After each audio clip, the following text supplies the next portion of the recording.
All right, today in Algebra 2, we're going to finish up our section 11.3 notes. So first, let's talk about what a normal distribution is. A normal distribution can be modeled by a particular bell-shaped curve that is symmetric about the mean. This is called a normal curve. Approximate normal distributions can be found in many real-world situations where the data are symmetric and mostly clustered near the mean. So in a normal distribution, the mean, the median, and the mode are all the same. We see that here in this picture, okay? So they're all the same. So it starts out asking us, are the following variables likely to have a normal distribution? Number one, the heights of all people in a large group. I gave you a histogram of that. We can see that yes, it looks like a bell-shaped curve. And so yes, this is a normal distribution.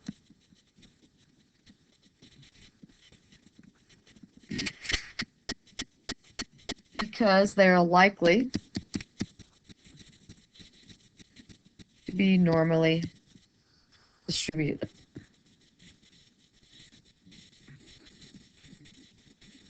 So if we have a large group, the heights of all the people, yes, we don't expect to have, in a large population, the majority of them short or the majority of them really, really tall. We expect the average to be all about the same.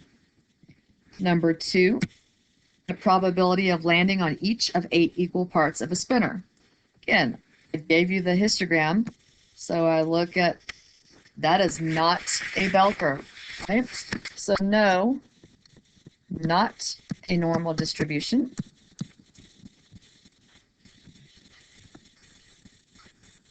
And why not? Because each outcome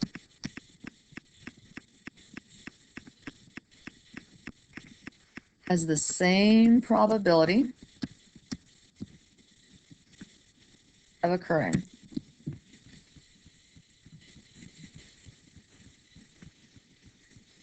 We don't have any that are more likely to occur than the others. All right, last page. So 3 through 6, I did not give you the histogram or the bell curve. So we need to decide what would it look like. So the scores on an easy test, okay? So let's think about what that's going to look like. If it's really, really easy, so let's say this is 0% and this is 100%. If it's an easy test, we would expect the majority of the people to score really high on it, very, very few to score really low, maybe getting bigger as we go up. Is that a normal distribution? No, right? So this is not normal. This is actually skewed to the left.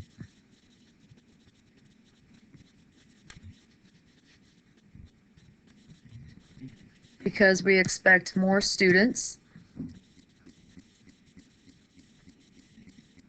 to score higher if it's a really easy test. Number 4, the number of children in a family. So let's think about a family. Let's say we could have anywhere from like 0 to 10 kids. How many people do you know that have 10 kids? Very few, right? How many people do you know that have 0 or like 3 kids? Quite a few. And then it's going to get smaller and smaller as we go. Right? Is that a normal curve? No, not normal. This one is skewed right because more families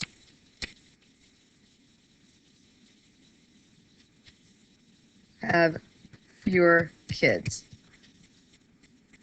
Number 5, the weight of individuals in a population.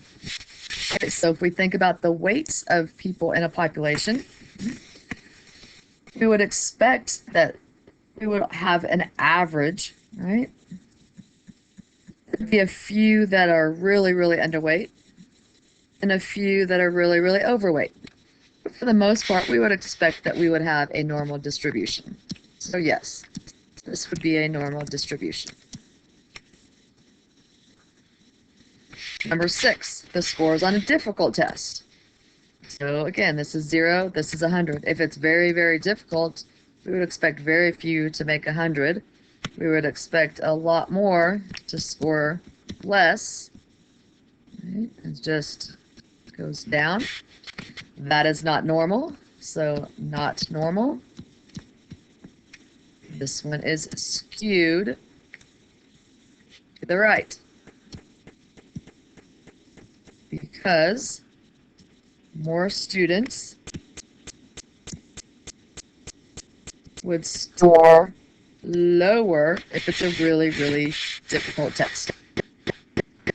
So now, just like what we did yesterday, we're going to classify a data distribution. Again, we're going to classify it, right? Is it normal distribution, or is it skewed left or skewed right? So it says, how would you classify the following data set? Again, that's skewed left, skewed right, or normal. Describe the shape of the distribution. Again, that's, is it a normal curve? Is it skewed to the left, skewed to the right? And then what are the center and spread of the data? So this very first one, first thing, let's go ahead and put all of these in order. So we would have 64 first. Let's see, we've got a 72. It looks like 2 76s. Then let's see, we've got a 86. 96. 97. 98. 99. Then let's see, it looks like I've got a 106. 112. 115. 119. And 120 twice. All right, so I'm going to make this my 120.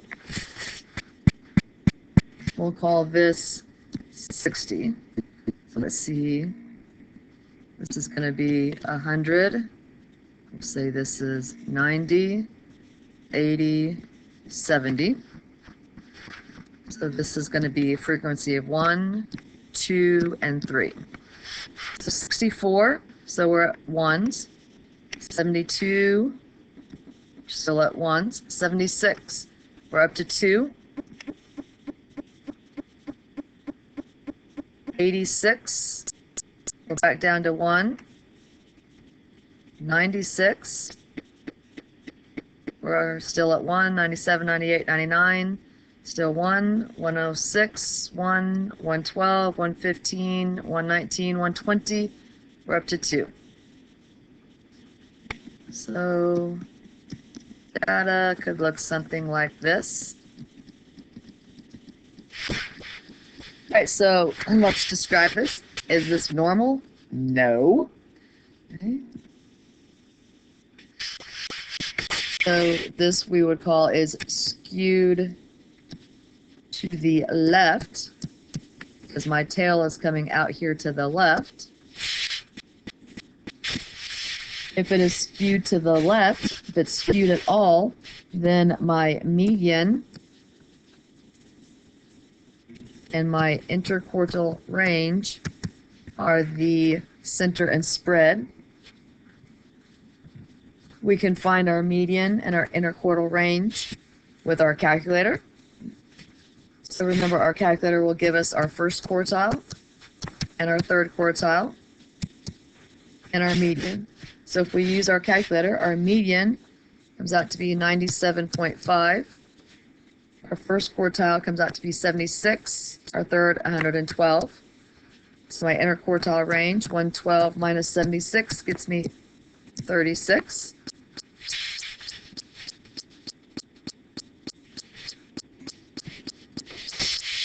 Actually, I need to go back there. That median was not 97.5. That median was 98. Got that? Okay. So now let's look at the second one. Again, let's put these in order. So I have a 12, a 13, a 14, 3 17s,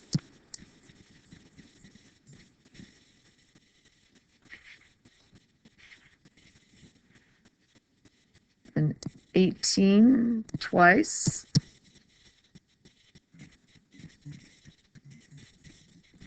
a 19,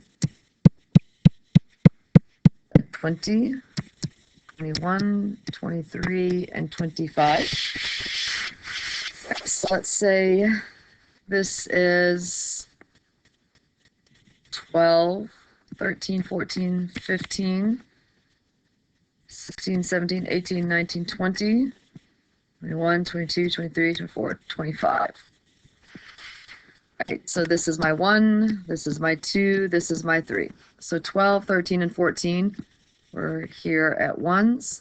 17, we jump up to